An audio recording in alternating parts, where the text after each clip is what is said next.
ఆరాధన ప్రజలకు ముఖ్య గమనిక. దయచేసి ముందు రోజు ఎవరూ ప్రార్థనకు రావద్దు.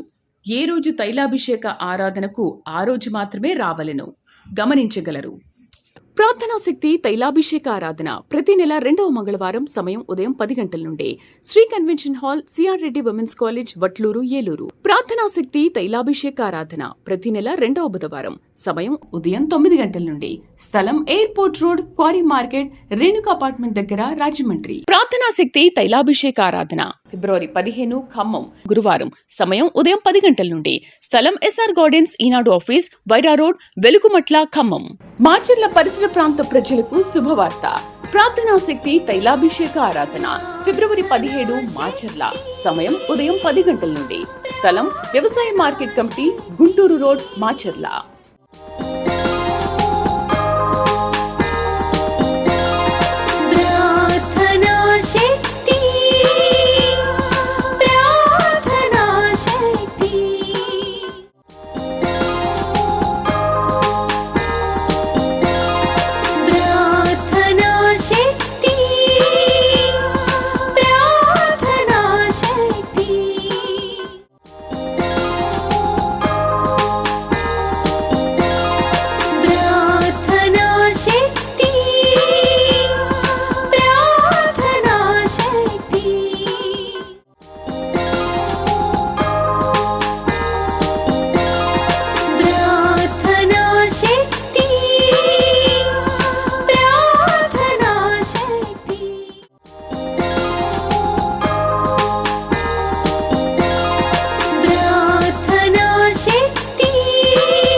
యేసయ్య నామములో మీకు వందనాలు తెలియపరుస్తూ ఉన్నాను. ఈ దినం కొరకు దేవుడు సిద్ధపరిచిన వాగ్దానాన్ని మనం స్వాధీనపరచుకుందాం. పరిశుద్ధ గ్రంథంలో నుండి ద్వితీయోపదేశకాండము 7వ అధ్యాయం 13వ వచనం ద్వారా ప్రభు మీ కుటుంబాన్ని దర్శిస్తూ ఉన్నారు.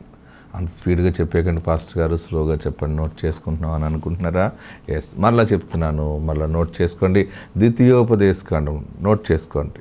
ఓకే, ద్వితీయోపదేశకాండం 7వ అధ్యాయం 13వ వచనం.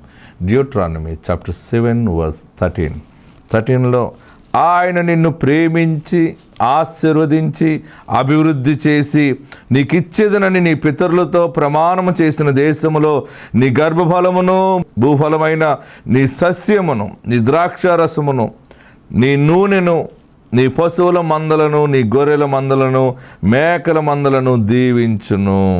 దేవునికి మహిమ కలుగును గాక. నీవన్నిటికి బ్లెస్సింగ్ వస్తుంది. ఈరోజు అన్నిటికీ ఉండాలి బ్లెస్సింగ్. బాగా గమనించండి. బ్లెస్సింగ్ అంటే ఒక మనుషుడికి కాదు, మనిషి చేసే ప్రతి పని మీద ఆయన ఆశీర్వాదం కావాలి. ఆశీర్వాదం కావాలంటే ఎలా వస్తుందంటే, ధర్మశాస్త్రం నుండి ఆది నుండి మనం చూస్తున్నప్పుడు ప్రకటన వరకు దేవుడు తన యాజకుడి ద్వారా దాన్ని పలికిస్తాడనమాట. యాజకుడు ఎప్పుడైతే ఒక కుటుంబం వైపు తిరిగి మాట్లాడతాడో, ఏ మనిషి ఎదుట దేవుని వాగ్దానము మానవ స్వరంలో ప్రకటించబడాలి. ఇంకా బాగా అర్థం చేసుకోవాలంటే మనకి శాస్త్రంలో అయినా, బయట వేదాల్లో అయినా, లేదా ఎక్కడైనా మనకి కల్చర్లో మనం వాడుతుంటాం. చూడండి, దేవుడు వరం ఇచ్చిన పూజారి వరం ఇవ్వాలంటారు. బాగా ఆలోచించండి. అంటే ఇది దేవుని వాగ్దానాలన్నీ కూడా త్రూ ప్రాఫిట్, ఒక ప్రవక్త ద్వారా, దైవజనుడి ద్వారా దేవుడు దాన్ని ప్రకటింప చేస్తాడు. ఈ దినాన్ని నీ కొరకు దేవుడిస్తున్న గొప్ప మాట ఏంటంటే, చూడండి, ఆయన నిన్ను ప్రేమించారు కనుక ఇన్ని ఆశీర్వాదాలు వస్తున్నాయి. మొట్టమొదటిగా నువ్వు గ్రహించాలి ఏంటంటే, నీవు దేవుని ప్రేమ కలిగి ఉన్నావు. మనకి ఎవరి ప్రేమ ఉన్నా లేకపోయినా కానీ దేవుని ప్రేమ ఉంటే చాలు. దేవుని ప్రేమ ఉన్నప్పుడు సైతాన్ని తట్టుకోలేక అందరినీ దూరం చేసేస్తూ ఉంటుంది. దేవుని ప్రేమ నీ మీద ఉంది కనుక ఆయన నిన్ను ఆశీర్వదించారు. ఎలాగ ఆశీర్వదిస్తున్నాడంటే, నిన్ను మొట్టమొదటిగా అభివృద్ధి పరుస్తూ ఉన్నారు. డెవలప్మెంట్ అనేది క్రైస్తవుడు ఈజీగా డెవలప్ అవుతుంటాడు. బాగా గమనించండి. అభివృద్ధి చేసి నీకిచ్చేదనని నీ పితరులతో ప్రమాణం చేసిన దేశంలో నీ గర్భఫలము, దేశములో అంటే నీ సొంత స్థానములో, నీ ఇంటిలో, నీ పొలములో, అంటే దేవుడు నీకు ఒక భూమిని కేటాయించి పెట్టాడు, అందులో నువ్వు అడుగు పెట్టడం ఆయన ఆశీర్వాదం. ఎందుకు ఇంత పెద్ద ఆశీర్వాదం వస్తుందంటే, ఆయన నిన్ను ప్రేమించారు. ఆయనను ఎవరు ప్రేమిస్తారో ఆయన వారిని ప్రేమిస్తారు. ఆయన ఏం చేస్తాడంటే వారిని ఆస్తికర్తలుగా చేస్తానన్నాడు. బాగా గమనించండి, ఈ దినము దేవుడు మిమ్మలను ప్రేమించాడు, నీతో సూటిగా మాట్లాడుతున్నాడు. అందుకనే ఇక మీదట నువ్వు అభివృద్ధి చెందుతావు. భూమి కొంటావు, ఇల్లు కొంటావు, సైట్ కొంటావు, ఏది చేసినా బంగారం ఏంటి, గోల్డ్, సిల్వర్, ఎవ్రీథింగ్ అన్నిటి విషయంలో నువ్వు ఎస్టాబ్లిష్ అవుతుంటావు అనమాట. ఎందుకంటే ఆయన నిన్ను ఆశీర్వదిస్తూ ఉన్నాడు. ఇది నాన్న దేవుడు నిన్ను జ్ఞాపకం చేసుకుని దేవుడు నిన్ను ప్రేమించారు కనుక నీ రక్షణ సాక్ష్యాన్ని బాగా అభివృద్ధి పరుస్తూ ఉన్నారు. నీ యొక్క భౌతిక ఆశీర్వాదాలన్నిటినీ ఆయన అభివృద్ధి పరుస్తున్నారు. మనిషి అభివృద్ధి పరచబడాలి, మనిషి అభివృద్ధి పరచబడాలి. మనిషి అభివృద్ధి కొరకే ఎన్నో యాత్రలు తిరుగుతూ ఉంటుంటారు, ఎన్నో ధర్మ కార్యాలు చేస్తారు. ఎందుకంటే అభివృద్ధి కావాలి, బాగోవాలి. ఈ బాగుతనం అంతా కూడా ఎక్కడ వస్తుందంటే అది యేసులోనే వస్తుంది. యేసు ప్రేమను గమనించుకోగలిగితే ఆయన అన్ని రకాలుగా మనం బ్లెస్ చేస్తాడు. ఇక్కడ నీ యొక్క పాడి పంటలు, ఇందులో ఏమన్నాడంటే మేకలు, మందలు అంటే మన రెవెన్యూ అనమాట. మనకి సంపద ఎలాగ సమకూర్చబడుతుందో వాటన్నిటిలో కూడా ప్రభు దీవెన కలుగుతుంది. మీ పాడి పంటలు, చెరువులు, ఇంతవరకు దీవెన లేదేమో, దేవుడు ఈ సమయంలో దీవెన ప్రకటిస్తూ ఉన్నాడు. నీ వ్యాపారము, ఉద్యోగము, నీ బ్రతుకు తెరువు ఏది ఉందో అందులో, అది చిన్నదైనా పెద్ద వ్యాపారం అయినా దేవుడు అభివృద్ధి పరుస్తూ ఉన్నాడు. ఆత్మనికి తోడుంది. పరిశుద్ధాత్ముడు నిన్ను బహుగా నడిపించునుగాక. God bless you. దేవుని సన్నిధానంలో చూడండి, ఆది కాండంలోకి వెళ్దాం. విత్తుట, కోయుట అనే అంశాన్ని మనం ధ్యానం చేసుకుందాం. ఈ దినము ఈ ప్రాంతం నుండి దేవుడు బలమైన వర్తమానము ప్రపంచానికి అనుగ్రహిస్తూ ఉన్నాడు. ఆది కాండము 26వ అధ్యాయము 12వ వచనం తెరిచి వాక్యము చదవండి.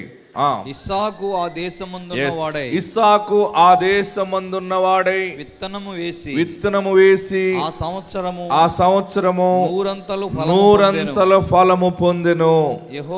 యెహోవా అతనిని ఆశీర్వదించెను గనుక ఆ మనుషుడు గొప్పవాడాయెను. చూడండి, ఆ మనుషుడు గొప్పవాడాయెను. అతడు మిక్కిలి గొప్పవాడగు వరకు క్రమక్రమముగా అభివృద్ధి పొందుచు వచ్చెను.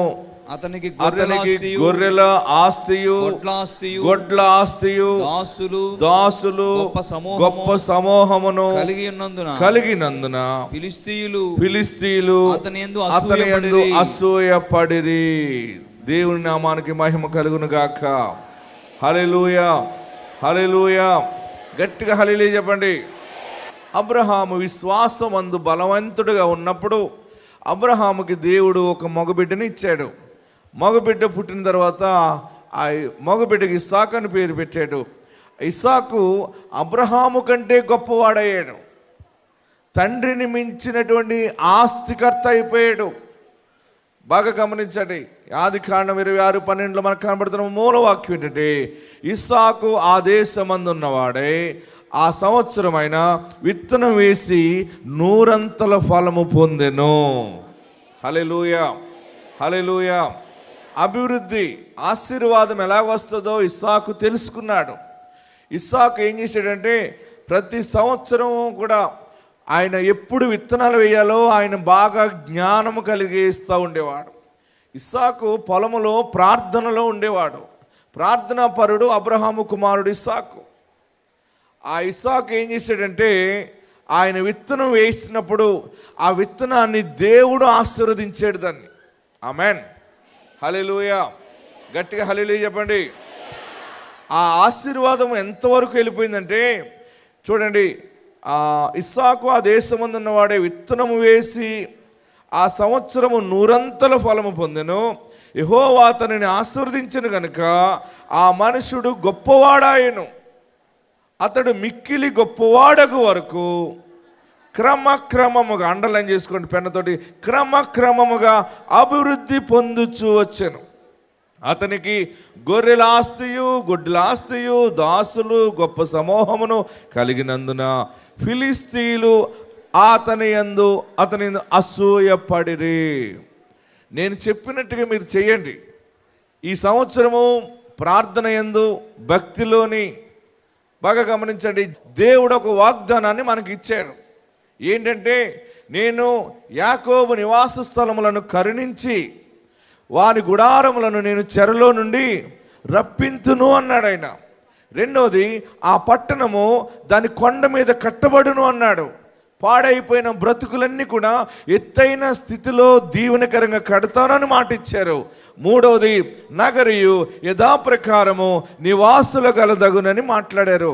ఈ 3 వాగ్దాన ఆశీర్వాదాలు మన జీవితంలో నెరవేరటానికి ఒక్క పని చేయమని నేను అడిగాను. పరిశుద్ధాత్ముడు నాకు చెప్పిన పని ఏంటంటే, ఏ మనుషుడైనా అబద్ధం ఆడకుండా ఈ సంవత్సరం ఉంటే, ఏంటి అబద్ధం ఆడకుండా ఉంటే, ఈ 3 ఆశీర్వాదాలు ముచ్చటగా 100% నీ మీదకి వచ్చి ప్రాప్తిస్తాయి. హల్లెలూయా. ఈ సంవత్సరం నేను అబద్ధం ఆడనన్న వారు చేయి పైకెత్తి హల్లెలూయా చెప్పండి. ప్రియులరా, మీరందరూ ఈ సంవత్సరం బాగుపడతారు. కష్టమైన నష్టమైన అబద్ధం ఆడకుండా జీవించండి. హల్లెలూయా. మరి ఇస్సాకు ఏం చేసాడో ఆ పని మీరందరూ ప్రారంభించాలి. ఏ పని అంటే, ఆయన విత్తనం వేసి ఆ సంవత్సరము 100 ఫలము పొందెను. ఆమెన్. హల్లెలూయా. హల్లెలూయా. విత్తనాలు విత్తకపోతే నీకు పంట ఎట్లా వస్తుంది? చాలామంది టీవీ పరిచయకి విత్తనాలు విత్తుతున్నారు. ఆ రోజు ఇస్సాకు ఆ పొలములో ఆ విత్తనాలు వేసాడు. ఈరోజు ఈ ప్రార్థనా శక్తిని ఈ పొలంలో టీవీ పరిచర్కి మనము విత్తనాలు విత్తాలి. హల్లెలూయా. ఇది దేవుని రాజ్యం. ఇది ఏ రాజ్యం? ఇది చూడండి, వాక్యము విత్తనం అని లోకాలో కనబడుతోంది. పరిశుద్ధ గ్రంథంలో ఒక మాట తెరవండి. లోకాసువార్త 8వ అధ్యాయం 11వ వచనం చూస్తే, దేవుని వాక్యమే విత్తనము. ఏ వాక్యం అది? దేవుని వాక్యము. చూడండి, చాలామంది ప్రజలు టీవీల దగ్గర వాక్యం విని, వాగ్దానాలు విని ప్రజలు ఆదరించబడుతున్నారు, ఓదార్చబడుతూ ఉన్నారు, కన్నీళ్లు తుడవబడుతూ ఉన్నాయి. ఈ టీవీ పరిచర్కి 10,000 రూపాయలు ఖర్చు అవుతుంది. ఎందుకంటే అది మామూలు ఛానల్స్ కాదు, ఇవి లోకల్లో వచ్చే ఛానల్స్ కాదు, ఇవి టీవీ ఛానల్స్.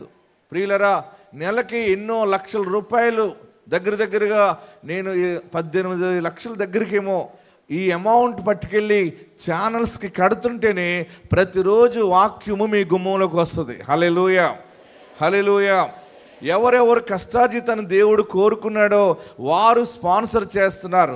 అందుకని కీర్తన గ్రంథంలో అంటాడు, కన్నీళ్లు విడుచుచు విత్తువాడు సంతోషగానముతో పంట కోస్తాడు, పిడికెడి విత్తనములు చేత పట్టుకుని ఏడ్చుచు పోవిత్తువాడు సంతోషగానము చేయుచు పనులు మోసుకుని వచ్చును. నా జీవితంలో కూడా నేను ఎన్నో సమయాలు దేవుని సేవ విషయంలో ఖర్చు పెట్టడం అనేది నాకు ఇబ్బందిగానే ఉండేది.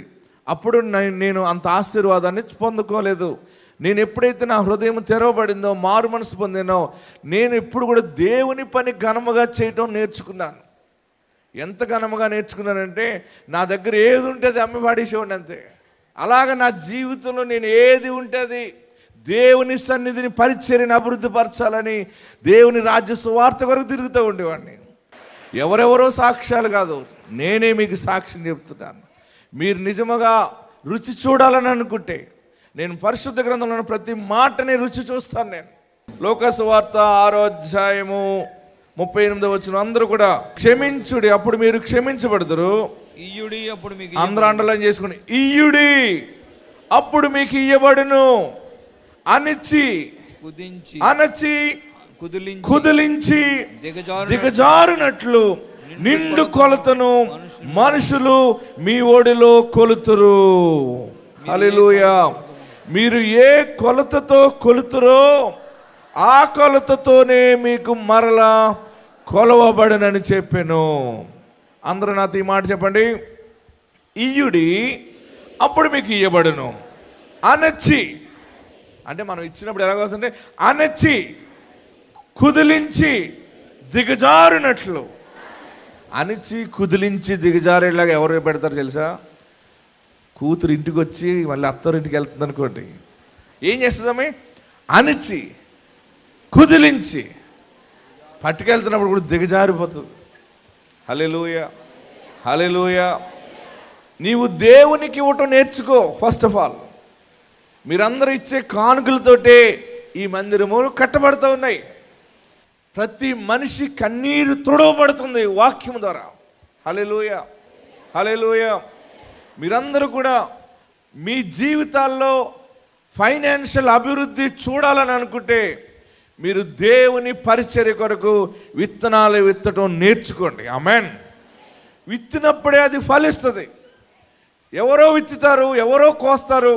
ఆ కోసిన పంట నువ్వు చూస్తావు, కానీ అది నీకు సొంతము కాదు. అది ఎవరు విత్తితే వారే కోస్తారు.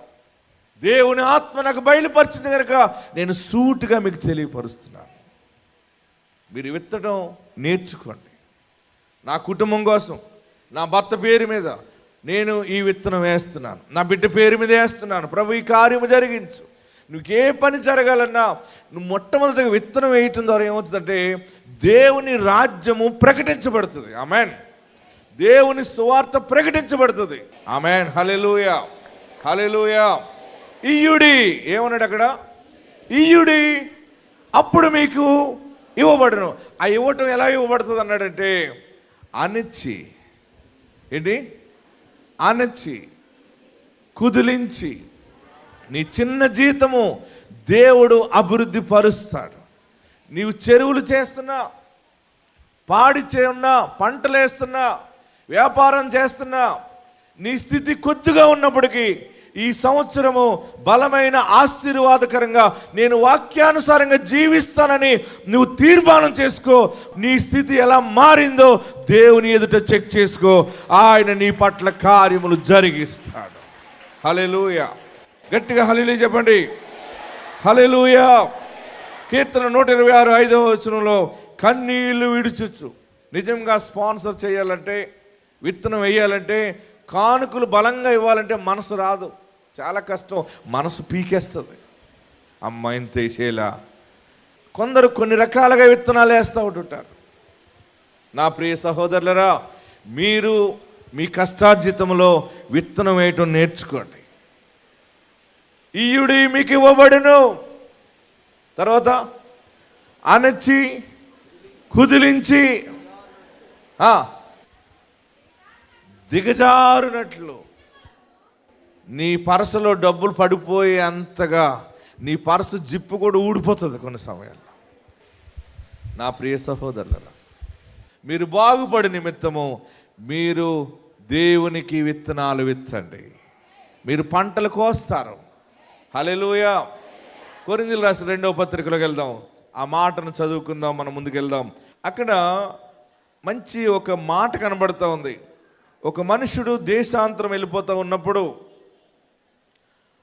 ఆయన 10 మందిని పిలిచి 10 మందికి 10 మీనాలు ఇచ్చినట్టు కనబడుతూ ఉంది. కొరింథీయులకు రాసినటువంటి 2వ పత్రిక 15వ అధ్యాయము 38వ వచనం చదవండి.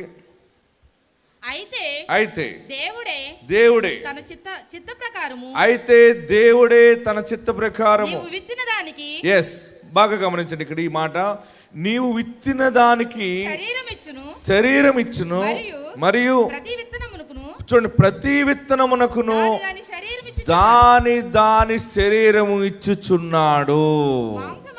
మాంసమంతయు ఒక విధమైనది కాదు.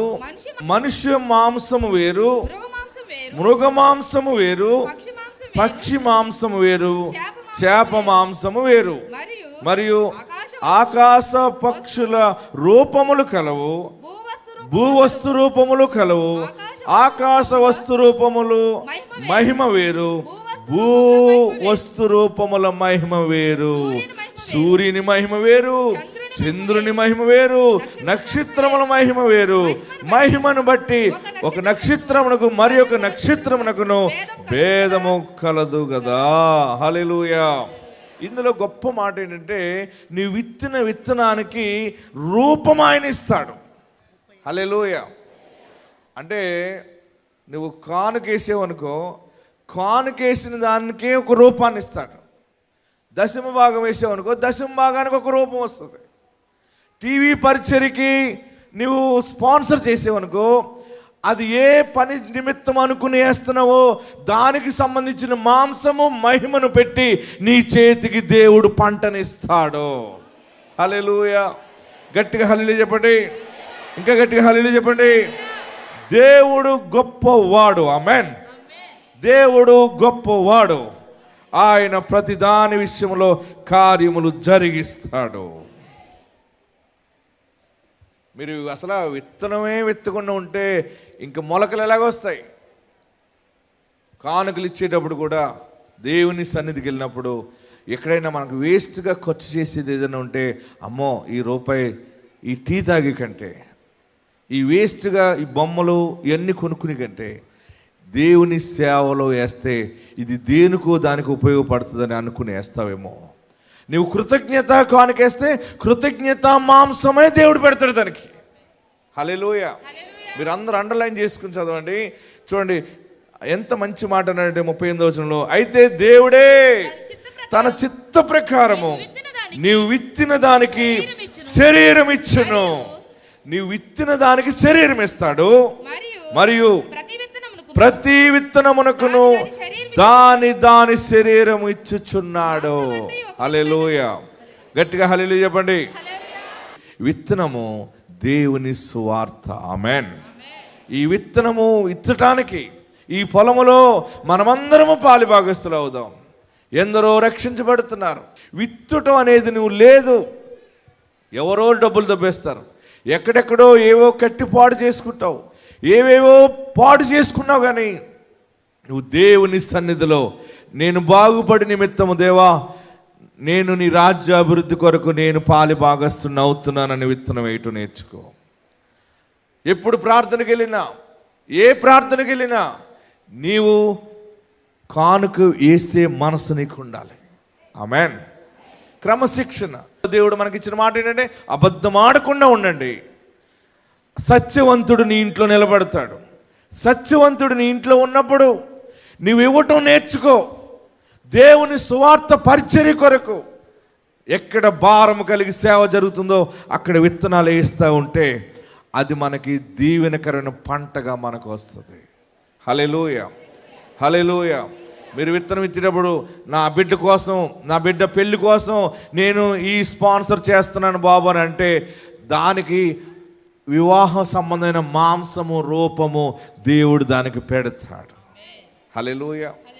నేను ఇల్లు లేదు, నాకు ఒక ఇల్లు ఇవ్వు ప్రభువా, ఇల్లు నిమిత్తము నీ రాజ్య సువార్త పరిచర్య కొరకు ఇది నేను విత్తనం వేస్తూ ఉన్నాను, ఇది సీడ్ వేస్తున్నాను, నేను నీ సన్నిధిలో స్పాన్సర్ చేస్తున్నాను అని ఇల్లు కోసం వేసావనుకో, ఇల్లు సంబంధించిన రూపాన్ని మహిమ ద్వారా దేవుడు నిన్ను బ్లెస్ చేస్తాడు.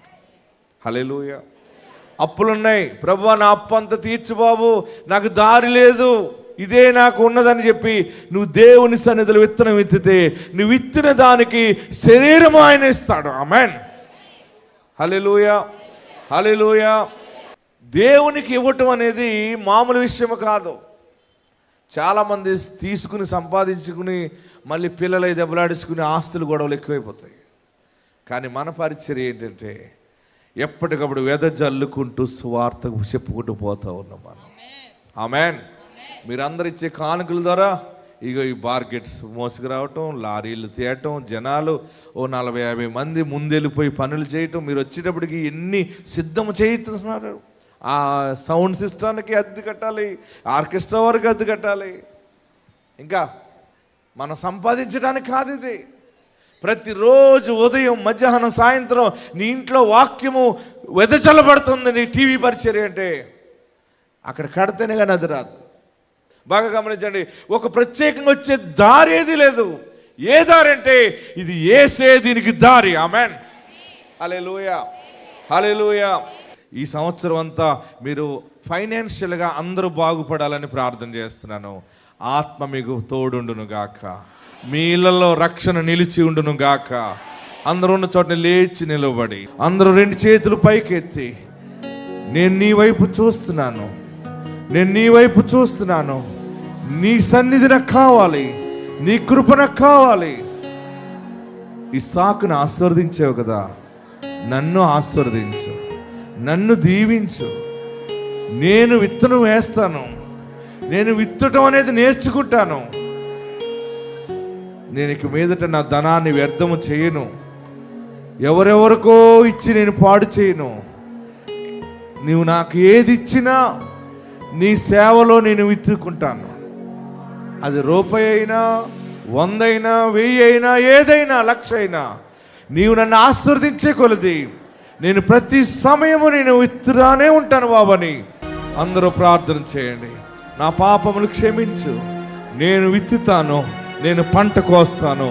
నాకు పిల్లలు లేరని, గొడ్డిదానినని, గొడ్డివాడినని అందరూ కూడా అంటున్నారు. ఏడుస్తున్నావా? దేవుడు గర్భఫలం అనే మాంసం రూపం ఇవ్వబోతా ఉన్నాడు. ఒక అద్భుత కార్యము చూడబోతున్నావు. నా బ్రతుకు నీకు అప్పగిస్తా ఉన్నాను. నన్ను బ్లెస్ చేయి, నన్ను ఆశీర్వదించు, నీ మహిమ నాకు దయచేయి, నీ సన్నిధి నాకు దయచేయి. నేను కన్నీళ్లతోనే ఉన్నాను. విత్తటానికి, విత్తనం వేయటానికి కూడా నా దగ్గర ఏ ధనము లేదని ఏడుస్తున్నావేమో. అయినా సరే నువ్వు విత్తేలాగా ఆత్మ నీకు సహాయం చేస్తా ఉన్నాడు. కన్నీళ్లు విడుస్తావు, కానీ సంతోషకరమైన పంట కోస్తావు. హల్లెలూయా, హల్లెలూయా, హల్లెలూయా. నా బ్రతుకులో నువ్వు కార్యము జరిగించు, నా జీవితంలో అద్భుతం జరిగించు. తాకట్లో ఉన్నాయి, రావట్లేదని అనుకుంటున్నావా? భూమి వివాదములో ఉందని అనుకుంటున్నావా? దానికి సంబంధించిన ఒక రూపము మహిమ ద్వారా దేవుడు అనుగ్రహించి నీ బంగారము, నీ ఇల్లు కాగితాలు, భూమి కాగితాలు అన్నిటిని తెచ్చి వాటిని చెర నుండి రప్పిస్తున్నాడు. ఆయన నీ గుడారమును చెర నుండి రప్పించుచున్నాడు. గొప్ప కార్యములు మీరు జరిగించండి. నీ సన్నిధి దయచేయండి, నీ షెకేన దయచేయండి, సమస్తములో మీ నడిపింపు దయచేయండి. యేసు నామములో అడుగుచున్నాము తండ్రి, ఆమేన్.